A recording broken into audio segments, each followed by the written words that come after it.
La domination sur les consciences passe essentiellement par l'utilisation viciée du langage par la classe économiquement et socialement dominante.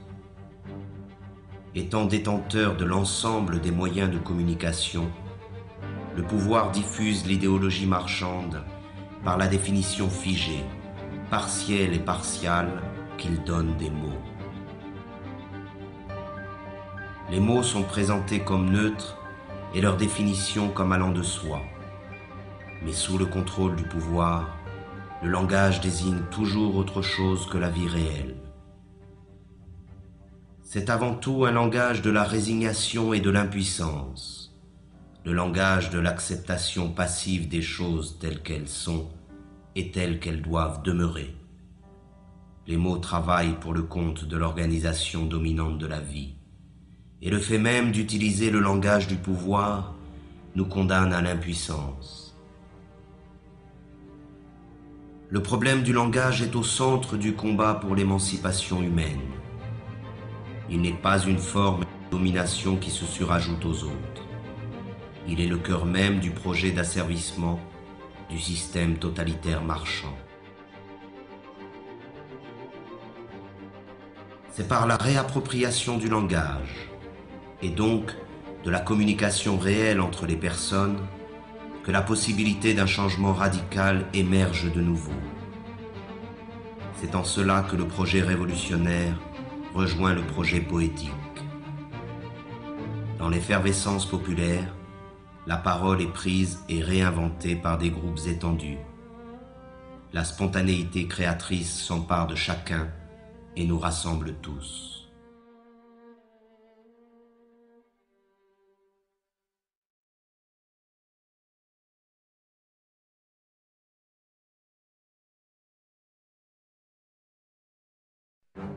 Pourtant, les esclaves modernes se pensent toujours citoyens. Ils croient voter et décider librement qui doit conduire leurs affaires, comme s'ils avaient encore le choix. Ils n'en ont conservé que l'illusion. Croyez-vous encore qu'il existe une différence fondamentale quant au choix de société dans laquelle nous voulons vivre entre le PS et l'UMP en France, entre les démocrates et les républicains aux États-Unis, entre les travaillistes et les conservateurs au Royaume-Uni? Il n'existe pas d'opposition car les partis politiques dominants sont d'accord sur l'essentiel, qui est la conservation de la présente société marchande. Il n'existe pas de parti politique susceptible d'accéder au pouvoir qui remette en cause le dogme du marché. Et ce sont ces partis qui, avec la complicité médiatique, monopolisent l'apparence. Ils se chamaillent sur des points de détail pourvu que tout reste en place. Ils se disputent pour savoir qui occupera les places que leur offre le parlementarisme marchand.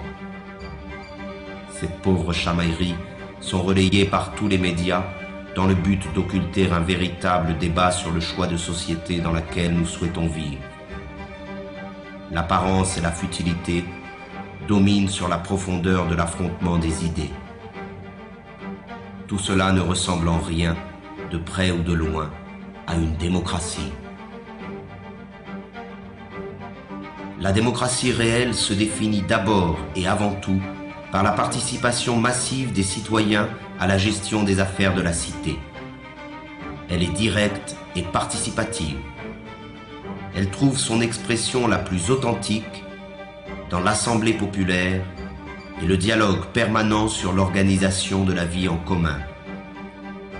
La forme représentative et parlementaire, qui usurpe le nom de démocratie, limite le pouvoir des citoyens au simple droit de vote, c'est-à-dire au néant, tant il est vrai que le choix entre gris clair et gris foncé n'est pas un choix véritable.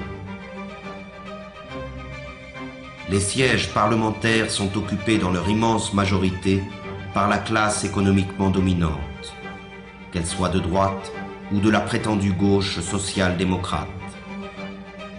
Le pouvoir n'est pas à conquérir, il est à détruire. Il est tyrannique par nature, qu'il soit exercé par un roi, un dictateur ou un président élu.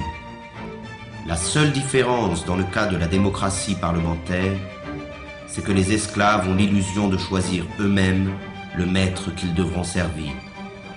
Le vote a fait d'eux les complices de la tyrannie qui les opprime.